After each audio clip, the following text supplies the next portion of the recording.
morning.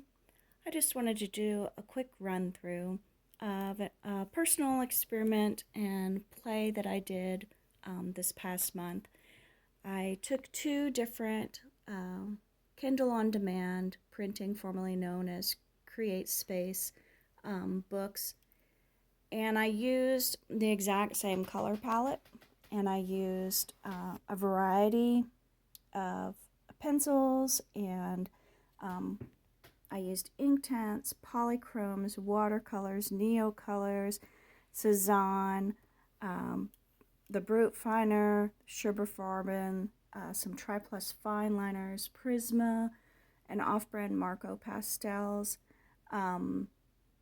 So I used water and marker and pencil brands because these two books are both printed on demand through Amazon, but the Little Town series, they use the more textured, toothy version of the paper, and she also does the black backing for bleed through.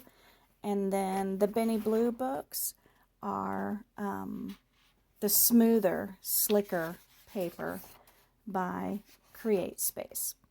So I thought it would be fun to just challenge myself to work in these two books and to use the exact same pencils. So what I did was I kept both pages open at all times, and then I would take a color and use it on one and then use it on another. And I gave them both water and marker. I just, kind of put the papers through their paces and played with how the different types of pencils worked on the smooth versus the toothy. And I used my Prisma color blender pen as well to see how the paper held up. So I really put this paper through a lot of pressure and some layers. And you can see here some of my glitter treatment is working, and those are from gel pens and from watercolors. So I just wanted to talk about how I didn't use heavy layers here. This is all Inktense, and how the paper, has held up. And then these have marker and fine liner and layers of pen. And then I have Neocolor in here. I can't really remember which is Neocolor and which is Inktense. But you can see there's a lot of layers and a lot of different products. So how did the paper hold up? I think it looks just fine. And the black backing in the Little Town books is great. It really helps keep bleed through. But also one of the things I do is I always have this thick plastic because it helps with because I press hard and then helps with bleed through. So I feel like the textured paper held up. I kind of like the textured toothy paper. Sometimes I like the extra texture that it gives, but then you can also smooth it out and get rid of the texture. So see here with the wood, it kind of adds depth to have a textured paper, but you can still smooth it out for the things that you want it smooth on and blend it. I didn't really overwork my blending here because I was just playing and seeing how the different pencils worked on the different paper. And I liked that all my pencils on the different papers, they just interacted with the paper differently. And with Benny Blue, it's really smooth paper. And and I used alcohol marker too, a little bit on each. And you can see, let me go back here really quick. With the black, you can't see where the alcohol marker was used at all in this one. The black really keeps that from showing up, but I did use it in the Little Town books. And so with Benny Blue, I used the exact same color palette, the same pencils. I don't think I used as much water with it. The frame has the pink is watercolor, and I'm trying to think where else. I think some of this is marker and watercolor. The green in the trees was watercolor in the reflection of the window. And then the window shades, as you're going to see when I turn the page, is my alcohol marker.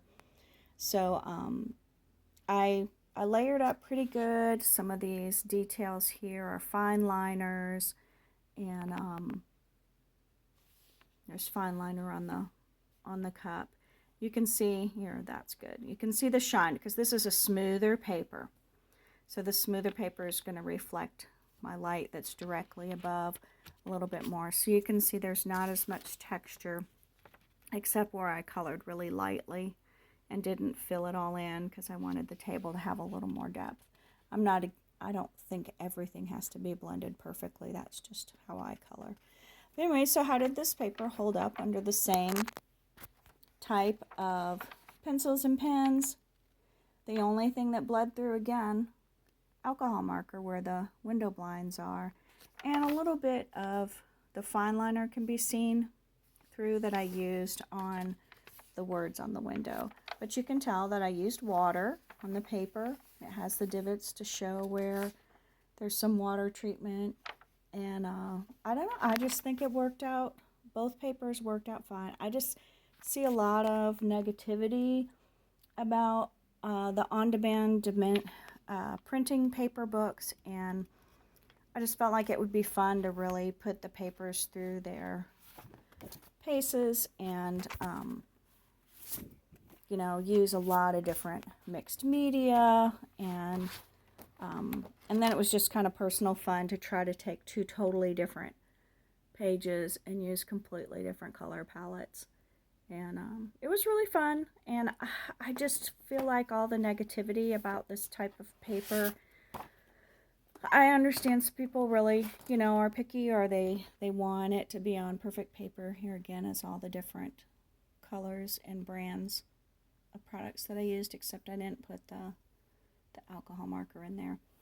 And I'm just here to say that for me, nobody sees my coloring but me and you guys on my Instagram, and I think the paper is fine. You just all the paper that everybody uses in their books is of different quality and different smoothness, different tooths, and you know, I think that if you're like me and you're coloring for fun and it's just a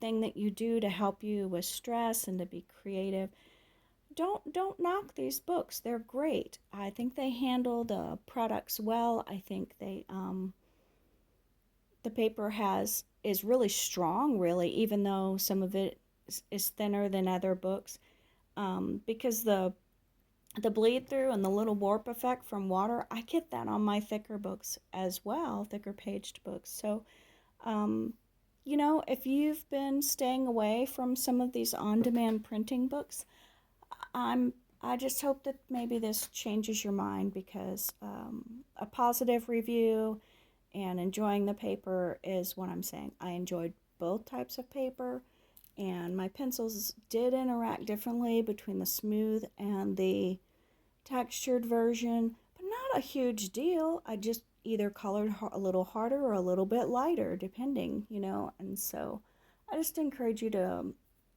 if you love the line art that an artist is making, and their options are PDFs in an Etsy shop and on-demand printing through Amazon, don't knock them for the on-demand printing. It's really still a wonderful way to give us their line art and allow us to be creative and have fun. So have fun with it, and keep on coloring. Talk to you next time.